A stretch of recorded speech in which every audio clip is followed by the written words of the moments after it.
ភ្លៀងធ្លាក់ខ្លាំងមិនឈប់ចាប់តាំងពីម៉ោង 9 យប់ដំណក់ទឹកភ្លៀងវាយប៉ះដំបូលស្ថានីយ៍ឡានក្រុងមកលាយឡំជាមួយនឹងផ្គរលាន់ដែលបន្លឺចេញពីលើមេឃងងឹតខ្យល់ត្រជាក់បក់កាត់ផ្លូវបក់ក្រដាសនិងស្លឹកឈើហើររញ៉េរញ៉ៃពេញនឹងបង្គោលភ្លើងតាមដងផ្លូវភ្លឺផ្លឹបផ្លែតដូចជាអាចនឹងរលត់គ្រប់ពេលវេលាឥឡូវនេះសូមបិទភ្នែកដាក់កាសហើយត្រៀមខ្លួនចូលទៅក្នុងសាច់រឿងខ្មោចឡានក្រុងចុងក្រោយរឿងនេះគឺជាស្នាដៃនិពន្ធបែបប្រឌិតដែលបង្កើតឡើងសម្រាប់តែការកម្សាន្តតែប៉ុណ្ណោះតួអង្គទីកន្លែងនិងព្រឹត្តិការណ៍នៅក្នុងរឿងនេះមិនសំដៅទៅលើបុគ្គលឬហេតុការណ៍ពិតប្រាកដណាមួយឡើយ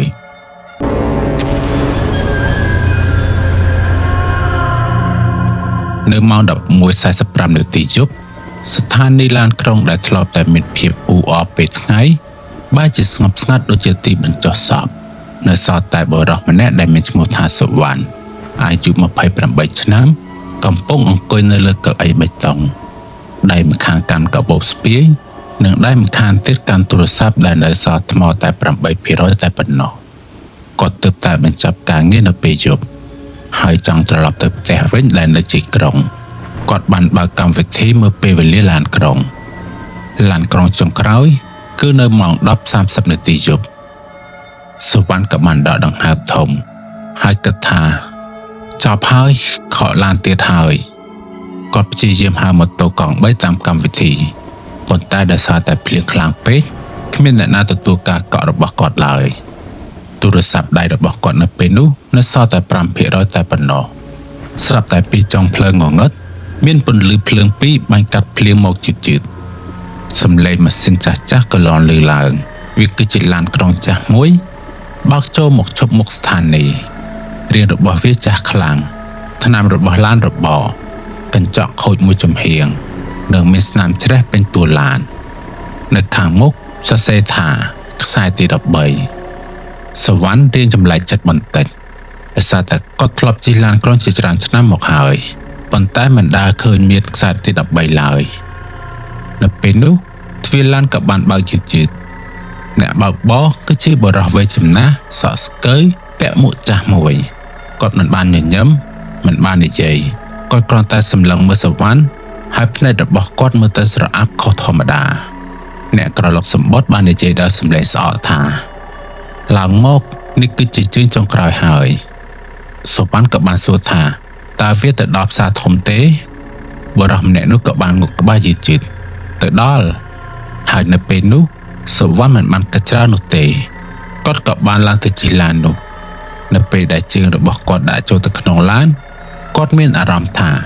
សេតនហភាពត្រជាក់ធ្លាក់ចុះភ្លាមដូចជាចូលទៅក្នុងបន្ទប់ត្រជាក់នៅក្នុងឡានស្ងាត់ខុសពីធម្មតាមានអ្នកដំណើរប្រហែលជា10នាក់គ្រប់គ្នាអង្គុយស្ងៀមគ្មានអ្នកណានិយាយគ្នាគ្មានអ្នកណាលេងទូរស័ព្ទគ្មានអ្នកណាសម្លឹងមើលគាត់ពួកគេសុទ្ធតែបែរមុខទៅខាងមុខដូចជារូបចម្លាក់សុវណ្ណអង្គុយនៅកៅអីកណ្ដាលក៏សង្កេតឃើញអ្វីមួយចម្លែកសម្លៀកបំពាក់របស់អ្នកដំណើរទាំងនោះដូចជាចាស់ហួសសម័យបុរសម្នាក់ពាក់អាវសដែលគេលែងពាក់ជាង20ឆ្នាំមកហើយចំណែកឯស្ត្រីម្នាក់ទៀតស្លៀកសំពត់បុរាណក្មេងស្រីតូចម្នាក់កាន់តុក្កតាខូចដៃគ្រប់គ្នាស្លេកស្លាំងហើយសាមទឹកភ្លៀងទាំងអស់បើទោះបីជាក្នុងឡានគ្មានភ្លៀងធ្លាក់ក៏ដោយសុវណ្ណចាប់ផ្ដើមមិនស្រួលចិត្តហើយឡានក៏បានចេញដំណើរទៅពេលឡានកំពុងតែធ្វើដំណើរបង្អួចរបស់ឡានចាប់ផ្ដើមញាត់ទៅតិចសំឡេងម៉ាស៊ីនចាស់បន្លឺឡើងយ៉ាងចម្លែកតារាក៏បានយកទូរស័ព្ទមកមើលម៉ោងគឺម៉ោង 12:03 នាទីយប់សញ្ញាទូរស័ព្ទបាត់ទាំងស្រុង GPS ក៏ឈប់ដំណើរការគាត់មានអារម្មណ៍ថាចម្លែកភ្លៀងនៅតែបន្តធ្លាក់ប៉ុន្តែផ្លូវដែលឡានកំពុងបើកគាត់មិនធ្លាប់ឃើញពីមុនមកទេមិនមានផ្លាកសញ្ញាមិនមានផ្ទះមិនមានហាងមានតែព្រៃងងឹតសងខាងផ្លូវប្រហែលជា10នាទីក្រោយមកឡានក៏បានឈប់ទ្វារបានបើកប៉ុន្តែគ្មានអ្នកណាឡើងហើយក៏គ្មានអ្នកចុះអ្នកក្រឡុកសម្បត្តិនិយាយតែមួយម៉ាត់អ្នកដំណើរម្នាក់បន្ទាប់មកទ្វារឡានក៏បានបិទវិញដោយខ្លួនឯងសុវណ្ណសម្លឹងមើលទាំងងឿងឆ្ងល់ និងគិតថាតើគាត់និយាយជាមួយនឹងអ្នកណាបន្តិចក្រោយមកសវណ្ណក៏ចាប់ផ្ដើមមានអារម្មណ៍ថាកៅអីខាងក្រោយដែលទំនេរឥឡូវនេះមានមនុស្សម្នាក់កំពុងតែអង្គុយគាត់ប្រកាសថាមុននេះគ្មានអ្នកណានោះទេបុរសនោះស្លៀកពាក់អាវពណ៌ប្រផេះប្រឡាក់ភក់ក្បាលទម្លាក់ទាបមិនឃើញមុខនោះទេសវណ្ណក៏បានគិតក្នុងចិត្តថាតើគាត់ឡើងនៅពេលណាបេះដូងរបស់គាត់ចាប់ផ្ដើមលោតញាប់ឡានក៏បន្តដំណើរទៅមុខអ្នកដំណើរម្នាក់ទៀតក៏បានលេចឡើងហើយម្នាក់ទៀតរាល់ពេលឡានឈប់មិនដែលមានអ្នកចុះនោះទេប៉ុន្តែ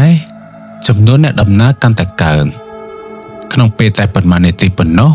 ឡានដែលធ្លាប់មានមនុស្សតែ10នាក់ឥឡូវនេះកៅអីពេញទាំងអស់សវណ្ណក៏បានសម្លឹងមើលមុខអ្នកជុំវិញខ្លួនគាត់មុខរបស់ពួកគេស្លេកភ្នែកបិទជិតមិនដកដង្ហើមហើយនៅពេលនោះស្រាប់តែក្មេងស្រីដែលកាន់តុក្កតាបង្វែរក្បាលមករកគាត់ជិតនាងញញឹមហើយនិយាយថាបងតារាលេបទឹកមាត់ហើយក៏បានឆ្លើយតបទៅវិញថាក្មេងស្រីនោះនិយាយទាំងសំឡេងតិចថាបងជាមនុស្សរស់មែនទេភ្លាមនោះអ្នកដំណើរទាំងអស់នៅក្នុងឡានក៏បានងាកក្បាលមករកគាត់ទាំងអស់គ្នានៃរបស់ពួកគេបើកឡានជិតគ្មានក្របភ្នែកមានតែរន្ធខ្មៅងងឹតសវណ្ណមានអារម្មណ៍ថាឈាមក្នុងខ្លួនរបស់គាត់កំពុងតែត្រជាក់ខ្លាំងគាត់ក៏បានស្ទុះទៅរកទ្វារហើយនិយាយថាបើកទ្វារខ្ញុំចង់ចុះប៉ុន្តែអ្នកបើកបរមិនបានឆ្លើយតបនោះទេចំណែកឯអ្នកក្រឡុកសម្បត្តិបានយកកន្ត្រៃកាត់សម្បត្តិចាស់មួយចេញពីហោប៉ៅរបស់គាត់បានសម្លឹងមករកសវណ្ណហើយក៏បាននិយាយថាអ្នកដែលបានឡើងក្រុងចុងក្រោយគ្មានអ្នកណាអាចចុះបានទេហើយនៅពេលនោះស្រាប់តែភ្លើងនៅក្នុងឡានក៏បានរលត់នៅក្នុងភាពងងឹតនោះសវណ្ណបានឮសំឡេងមនុស្សជាច្រើនខ្សឹបនៅជុំវិញខ្លួនគាត់នៅជាមួយពួកយើងអ្នកដំណើរចុងក្រោយញើសត្រជាក់ហូរចុះតាមថ្ងាសបើទោះបីជាខ្យល់ក្នុងឡានត្រជាក់ដូចទឹកកកក៏ដោយគាត់ក៏បានងាកមើលជុំវិញខ្លួនអ្នកដំណើរដែលទើបតែសម្លឹងមកគាត់ដោយព្រុនភ្នែកខ្មៅនោះបានបាត់ទាំងអស់កៅអីទាំងអស់គឺនៅទទេមានតែសំឡេងម៉ាស៊ីនឡានចាស់ដែលបានលឺឡើងជាជឿតែប៉ុណ្ណោះសវណ្ណគិតក្នុងចិត្តថាតើគាត់កំពុងតែស្ថិតនៅក្នុងសម្បត្តិមែនទេសវណ្ណក៏បានទះថ្ពាល់ខ្លួនឯងយ៉ាងខ្លាំងការឈឺចាប់បានប្រាប់គាត់ថានេះមិនមែនជាសម្បត្តិនោះទេគាត់ក៏បានស្ទុះទៅរកអ្នកបើកបរហើយបាននិយាយថាពូជប់ឡានខ្ញុំចង់ចុះអ្នកបើកបរមិនបានឆ្លើយតបនោះទេដៃទាំងពីររបស់គាត់នៅតែក្តាប់ចង្កូតយ៉ាងតឹងភ្នែកសម្លឹងទៅមុខមិនប្រព្រឹត្តភ្នែកសំបីតែម្ដងសវណ្ណក៏បានដាក់ដៃនៅលើស្មាគាត់ហើយភ្លាមនោះរាងកាយអ្នកបើកបរត្រជាក់ដូចជាទឹកកកដៃរបស់សវណ្ណចាប់ផ្ដើមញ័រហើយក៏ដកចេញវិញភ្លាមក្រោយមកអ្នកបើកបរក៏បានបង្វែរក្បាលមករកគាត់ស្បែកមុខរបស់អ្នកបើកបរស្លេកពណ៌ប្រផេះភ្នែកទាំងពីរសសុទ្ធបបោមាត់ហែកដល់ថ្ពាល់គាត់និយាយមួយម៉ាត់ដោយសំឡេងស្អកថាអង្គុយចុះផ្លូវនៅវែងឆ្ងាយទៀតសវណ្ណក៏បានដើរថយក្រោយបេះដូងរបស់គាត់លូតខ្លាំងរហូតស្ទើរតែចេញពីទ្រូងក៏សម្រេចចិត្តជប់ទូរស័ព្ទទៅលេខសង្គ្រោះបន្ទាន់អេក្រង់ទូរស័ព្ទនៅភ្លឺនៅឡើយទេប៉ុន្តែថ្មនៅសល់តែ 3% តែប៉ុណ្ណោះហើយគាត់ក៏បានបើកកម្មវិធី GPS ប៉ុន្តែវាមិនដំណើរការនោះទេបន្ទាប់មកអេក្រង់បង្ហាញតែពាក្យមួយម៉ាត់ថាទីតាំងមិនស្គាល់ភ្លាមនោះទូរស័ព្ទក៏បានរញ្ជួយសារមួយក៏បានលេចឡើងប៉ុន្តែមិនមានលេខអ្នកផ្ញើនោះទេមានតែអក្សរពណ៌ក្រហមដែលបានសរសេរថាកុំចុះពីឡានមិនដល់1វិនាទីផងសារមួយទៀតក៏បានលេចឡើងបើចុះអ្នកនឹងរកផ្លូវត្រឡប់មិនឃើញសុវណ្ណសម្លឹងមើលអេក្រង់ទូរស័ព្ទរបស់គាត់ទាំងទឹកមុខស្លេកស្លាំងហើយគាត់ឆ្ងល់ថាតើអ្នកណាផ្ញើសារមកគាត់ហើយនៅពេលនោះទូរស័ព្ទក៏បានអស់ថ្មហើយរលត់ភ្លាមឡានក្រុងក៏បានបន្តបើកកាត់ព្រៃងងឹតខាងក្រៅគ្មានផ្ទះគ្មានភ្លើងគ្មានសូម្បីសំឡេងសត្វល្អិតភាពស្ងប់ស្ងាត់ធ្វើឲ្យគាត់កាន់តែភ័យស្រាប់តែពេលនោះឡានក៏បានឈប់ទ្វារឡានក៏បានបើកដោយខ្លួនឯង ហើយនៅខាងក្រៅមានស្ថានីយ៍ឡានក្រុងចាស់បែកបាក់មួយផ្លាកសញ្ញាបានសរសេរថាចំណតចុងក្រោយតែអ្វីដែលធ្វើឲ្យសវណ្ណភ្លឺសម្បល់បំផុតគឺការបរិច្ឆេទដែលបានសរសេរនៅក្រោមផ្លាកបិទដំណើរការក្នុងឆ្នាំ1998គាត់គិតថាវាមិនអាចទៅរួចនោះទេក្រោយមកស្ត្រីចំណាស់ម្នាក់បានឡើងមកលើឡានគាត់មានសក់វែងពណ៌សស្លៀកសម្លៀកបំពាក់បុរាណតែកាន់កញ្ចប់ផ្កាហើយនឹងធូបគាត់បានដើរមកជឿៗអង្គុយទៅមុខជាមួយនឹងសវណ្ណប៉ុន្តែជើងរបស់គាត់មិនបានប៉ះកម្រាលឡានឡើយដូចជាកំពុងតែអណ្ដែតសវណ្ណបានព្យាយាមមិនសម្លឹងមើលមកគាត់ប៉ុន្តែស្ត្រីចំណាស់នោះបានចាប់ផ្ដើមនិយាយមុនគាត់បាននិយាយថាក្មួយឡើងឡានខុសហើយសវណ្ណនៅពេលនោះស្ទើរតែចង់យំហើយក៏បាននិយាយតបទៅវិញថាមីងជួយខ្ញុំផងតើខ្ញុំត្រូវធ្វើដូចម្ដេចស្ត្រីចំណាស់នោះក៏បានដកដង្ហើមវែងហើយនិយាយតបថាមីងក៏ធ្លាប់ដូចជាក្មួយដែរកាលពី20ឆ្នាំមុនមីងក៏រងចាំឡានចុងក្រោយដូចក្មួយ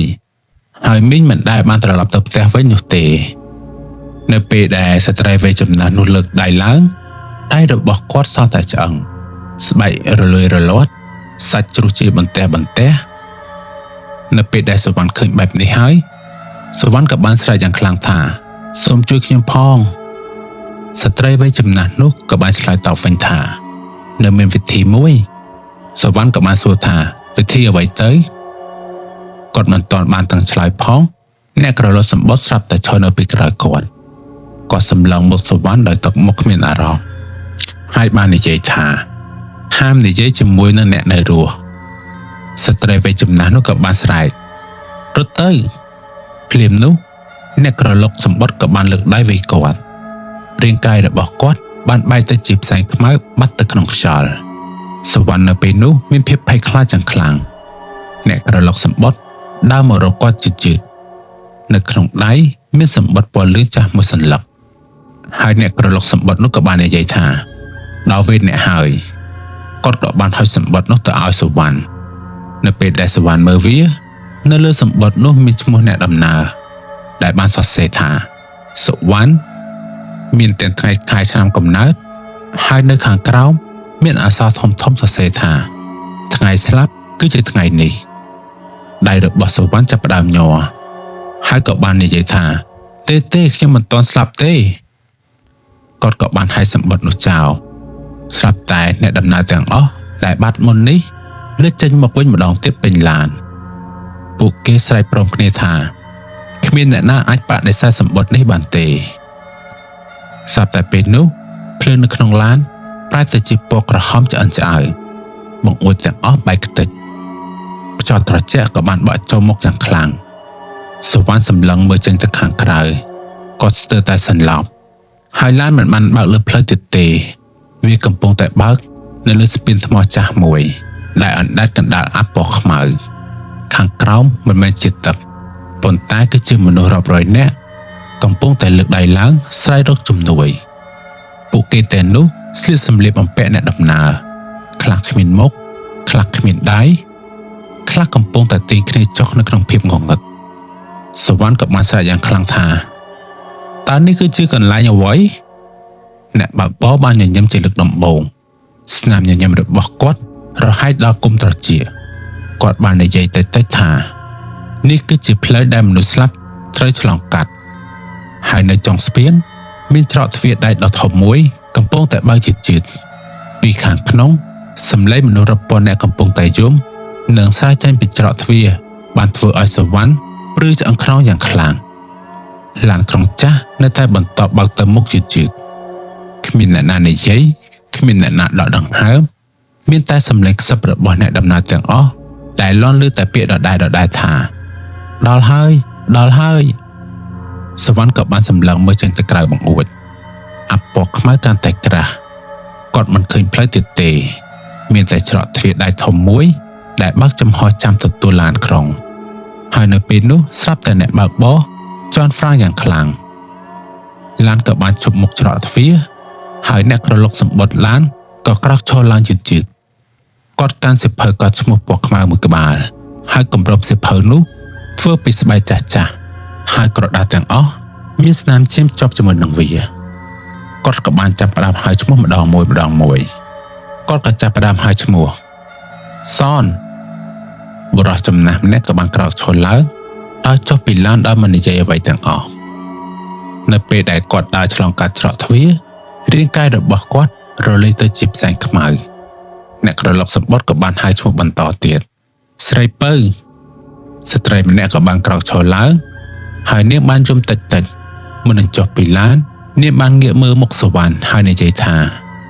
កុំឲ្យគេហៅឈ្មោះរបស់ឯងបន្ទាប់មកនាងក៏បាត់ទៅក្នុងច្រកទ្វារដូចគ្នាសុវណ្ណចាប់ផ្ដើមដឹងថាអ្នកដែលត្រូវបានហៅឈ្មោះនឹងមិនអាចត្រឡប់មកវិញបានទៀតទេហើយក្រោយមកឈ្មោះបន្តក៏ត្រូវបានហៅអ្នកដំណើរម្នាក់ក្រោកឈរហើយដើរចុះពីលើឡានដូចជាមនុស្សគ្មានវិញ្ញាណនៅពេលនោះនៅសល់តែសុវណ្ណម្នាក់ឯងអ្នកក្រឡុកសម្បត្តិក៏បានបិទសិភៅជាតិគាត់បានញញឹមហើយនិយាយថាសុវណ្ណបេះដូងរបស់សុវណ្ណក៏បានឈប់លូតមួយផ្លែតគាត់ស្ទុះទៅរកបងអួចហើយនិយាយថាខ្ញុំមិនចុះទេអ្នកក្រឡុកសម្បត្តិក៏បានដើរមកជិតគាត់ហើយនិយាយថាអ្នកមានជំរឿសមួយសុវណ្ណបានឆ្លើយថាទេសុវណ្ណក៏បានរើសញញួរសង្គ្រោះពណ៌ក្រហមនៅជិតបងអួចហើយក៏បានយកវាបំបែកកញ្ចក់ប៉ុន្តែកញ្ចក់មិនបែកគាត់ព្យាយាមវាយម្ដងហើយម្ដងទៀតកញ្ចក់នៅតែដដែលដូចជាមិនមែនធ្វើពីកញ្ចក់តែវាហាក់ដូចជាធ្វើអំពីដែកភ្លាមនោះទ្វារឡានក៏ចាប់ផ្ដើមបើកខ្យល់ត្រជាក់ក៏បានបក់ចូលស្រមោលខ្មៅជាច្រើនលូកដៃចូលក្នុងឡានដៃទាំងនោះខ្មៅស្គមនិងមានក្រចកវែងពួកវាកំពុងតែចាប់ជើងសុវណ្ណនៅពេលនោះខំទាត់ផងខំទាញខ្លួនផងតែដៃខ្មៅទាំងនោះកាន់តែច្រើនឡើងពួកវាកំពុងតែអោសគាត់ទៅរកទ្វារនៅពេលដែលសុវណ្ណគិតថាខ្លួនឯងកំពុងតែអស់សង្ឃឹមហើយសត្វតែសម្លេងរបស់ស្ត្រីវ័យចំណាស់ដែលគាត់បានជួបពីមុនក៏បានបន្លឺឡើងថាកុំបោះបង់ពន្លឺពណ៌សមួយភ្លឺឡើងនៅក្នុងឡានសម្លេងស្រែកក៏បានបន្លឺឡើងដៃខ្មៅទាំងអស់នោះក៏បានដកថយទៅវិញស្ត្រីចំណាស់ម្នាក់នោះក៏បានលេចចេញមកម្ដងទៀតប៉ុន្តែនៅពេលនេះរាងកាយរបស់គាត់ថ្លាដូចជាពន្លឺគាត់បានហុចកាក់ប្រាស់មួយទៅឲ្យសុវណ្ណហើយបាននិយាយថានេះគឺជាកាក់ដែលខ្ញុំទិញសម្បត្តិថ្ងៃខ្ញុំស្លាប់កាន់វាឲ្យជាប់ហើយរត់ក៏ងាកក្រោយសុវណ្ណក៏បានសួរថាចុះបើខ្ញុំងាកវិញស្ត្រីវ័យចំណាស់នោះក៏បានឆ្លើយតបថាឯងនឹងខ្លាចទៅជាអ្នកដំណើរអស់កលជានិច្ចនិយាយចប់ស្ត្រីវ័យចំណាស់នោះក៏បានរលាយបាត់សុវណ្ណកាន់កាក់ប្រាក់ជាប់នៅក្នុងដៃហើយក៏បានរត់ចេញពីឡាននៅពេលដែលជើងរបស់គាត់ប៉ះដីគាត់ក៏បានឮសំឡេងស្រែកពីខាងក្រោយដែលបានស្រែកថាចាប់វាកុំឲ្យវារត់ហើយនៅពេលនោះសុវណ្ណរត់ទៅមុខមិនហ៊ានងាកក្រោយនោះទេបើទោះបីជាសំឡេងជើងរាប់រយកំពុងតែរត់តាមពីក្រោយគាត់ក៏ដោយគាត់បានរត់ឆ្លងកាត់ស្ពានថ្មរត់កាត់អាប់ខ្មៅរហូតឃើញពន្លឺមួយនៅខាងមុខភ្លាមនោះសំឡេងម្ដាយរបស់គាត់ក៏បានលាន់ឮពីក្រោយសុវណ្ណជួយម៉ែផងទឹកភ្នែករបស់គាត់ក៏ចាប់ផ្ដើមហូរប៉ុន្តែគាត់បានចាំពាក្យរបស់ស្ត្រីចំណាស់នោះថាកុំងាកក្រោយបន្ទាប់មកគាត់ក៏បានឮសំឡេងឪពុករបស់គាត់សំឡេងប្អូនគាត់សំឡេងមិត្តភក្តិហើយសំឡេងទាំងអស់នោះសុទ្ធតែអង្វរគាត់ប៉ុន្តែគាត់មិនបានខ្វល់ខ្វាយនោះទេគាត់នៅតែបន្តរត់ទៅខាងមុខស្រាប់តែនៅពេលនោះមានដៃមួយចាប់ស្មារបស់គាត់ពីខាងក្រោយនៅពេលនោះគាត់ស្ទើរតែងាកទៅខាងក្រោយប៉ុន្តែគាត់ទប់ចិត្តបានគាត់ក៏បានបោះខ្លួនទៅមុខអស់មួយទំហឹងក្រោយមកក៏មានពន្លឺពណ៌សចាំងភ្លឺភ្នែកសុវណ្ណក៏បានសន្លប់នៅពេលនោះគាត់មិនដឹងខ្លួនទៀតឡើយនៅពេលដែលគាត់ភ្ញាក់ឡើងពន្លឺព្រះអាទិត្យពេលព្រឹកក៏បានចាំងមកលើមុខគាត់ដេកនៅក្បែរចំណតឡានក្រុងដែលគាត់រងចាំកាលពីយប់មិញមនុស្សម្នាជាច្រើនកំពុងតែឈរមើលគាត់ហើយបាននិយាយថាអាកូនភ្ញាក់ឡើង បរិះអ្នកលក់កាហ្វេម្នាក់ក៏បាននិយាយថាជើងឃើញឯងដេកសន្លប់នៅទីនេះតាំងពីភ្លឺសុវណ្ណក៏បានងើបឡើងអង្គុយជិតហើយបាននិយាយថាចុះឡានក្រុងអ្នកលក់កាហ្វេក៏បានមើលមកគាត់ហើយបានសួរទៅវិញថាឡានក្រុងអីគេសុវណ្ណឆ្លើយថាឡានក្រុងខ្សែទី13អ្នកលក់កាហ្វេនោះចាប់ផ្ដើមប្រែទឹកមុខស្លេកស្លាំងភ្លាមហើយក៏បាននិយាយថាអ្នកណាប្រាប់ឯងពីខ្សែទី13សុវណ្ណបានឆ្លើយថាខ្ញុំបានជិះវាមិញនេះអ្នកលក់កាហ្វេស្ងាត់មួយសន្ទុះរួចនិយាយដោយសំឡេងតិចៗថាកាលពី20ឆ្នាំមុនមានឡានក្រុងខ្សែទី13ពិតមែនតែវាបានធ្លាក់ចុះទៅក្នុងជ្រោះអ្នកដំណើរនិងអ្នកបើកបរទាំងអស់សុទ្ធតែស្លាប់នៅពេលនោះមុខរបស់តារាចាប់ផ្ដើមស្លេកហើយចាប់ផ្ដើមបើកមើលបាតដៃរបស់គាត់នៅក្នុងបាតដៃរបស់គាត់នៅមានកាក់ប្រាក់ចាស់មួយដែលស្ត្រីចំណាស់នោះឲ្យគាត់នោះមានន័យថាអ្វីដែលបានកើតឡើងមិនមែនជាសុបិននោះទេសុវណ្ណក៏បានសម្លឹងមើលកាក់ប្រាក់ចាស់នៅក្នុងបាតដៃរបស់គាត់វាគឺជាកាក់ប្រាក់ពណ៌ប្រាក់ស្រអាប់ដែលមានស្នាមជ្រេះនិងអក្សរចាស់នៅម្ខាងទៀតមានលេខ13ឆ្លាក់យ៉ាងច្បាស់គាត់បានលេបទឹកមាត់ជឿតហើយបានគិតថាអញ្ចឹងអ្វីដែលខ្ញុំបានជួបកាលពីយប់មិញគឺជាការពិតនៅពេលដែលអ្នកលក់កាហ្វេឃើញកាក់នោះហើយទឹកមុខរបស់គាត់ក៏ចាប់ផ្ដើមស្លេកហើយក៏បាននិយាយថាបោះវាចោលទៅសុវណ្ណក៏បានតបទៅវិញថាហេតុអ្វីអ្នកលក់កាហ្វេនោះបានដកដង្ហើមធំហើយនិយាយទាំងសំឡេងញ័រថាកាលពី20ឆ្នាំមុនអ្នកដំណើរគ្រប់គ្នាត្រូវទិញសម្បត្តិដោយប្រើកាក់បែបនេះក្រោយគ្រោះថ្នាក់គេរកឃើញសាកសពស្ទើរតែទាំងអស់តែកាក់ទាំងអស់ក៏បានបាត់ទៅវិញអ្នកភូមិជឿថាអ្នកណាកាន់កាក់នោះ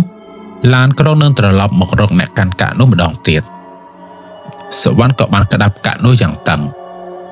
ក្នុងចិត្តរបស់គាត់ចង់បោះវាចោលភ្លាមប៉ុន្តែ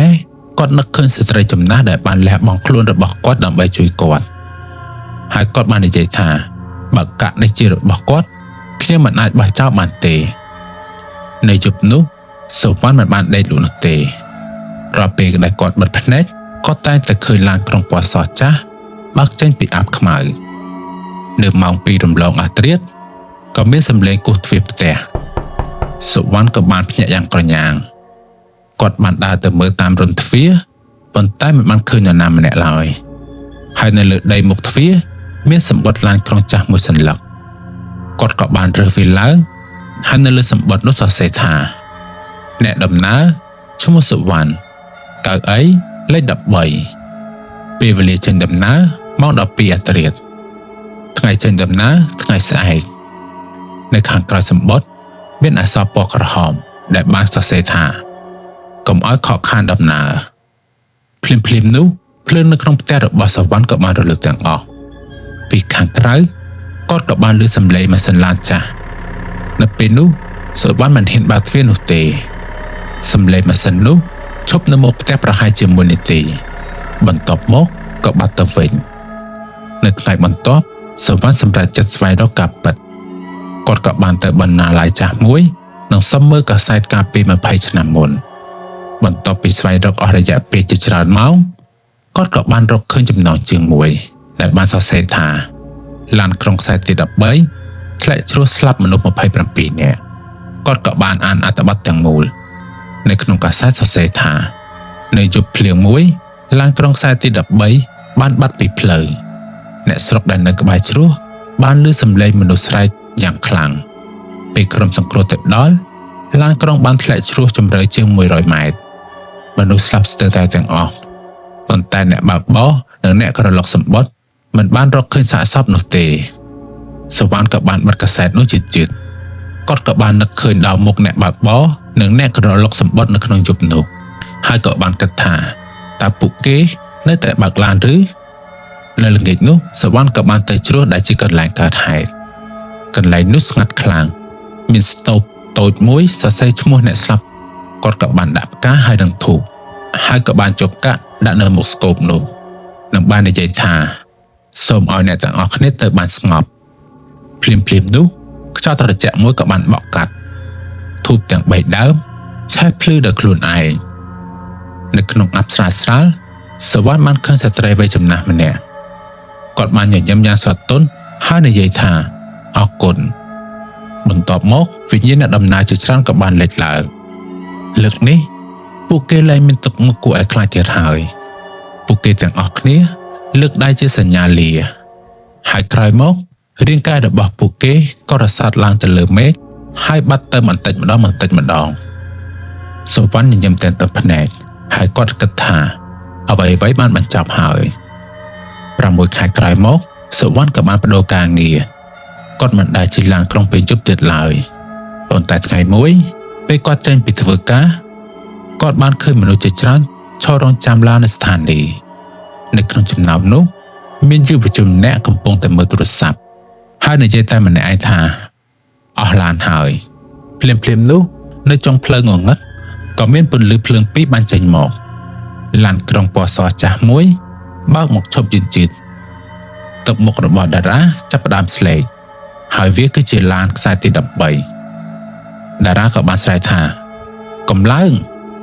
យុវជនម្នាក់នោះក៏បានងាកមកមើលពួកគាត់ហើយបាននិយាយថាបងនិយាយអីតារាក៏បានឆ្លើយថាកំឡើងឡានហ្នឹងប៉ុន្តែអ្នកផ្សេងទៀតហាក់ដូចជាមិនបានឃើញឡាននោះស្ទោះតែសោះមានតែយុវជននោះតែប៉ុណ្ណោះដែលបានដើរទៅរកទ្វារឡាននោះអ្នកក្រឡុកសម្បត្តិក៏បានបើកទ្វារហើយញញឹម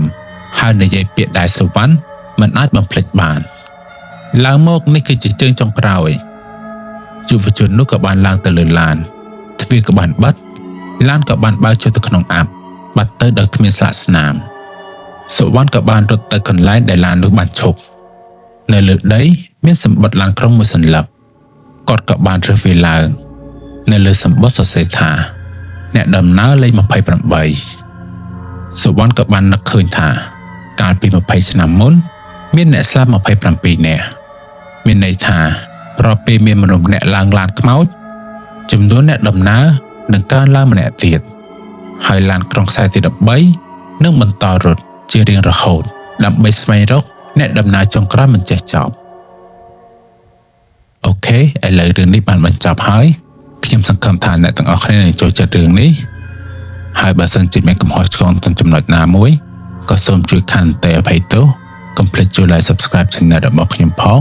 ហើយយើងនឹងជួបគ្នានៅក្នុងវីដេអូក្រោយ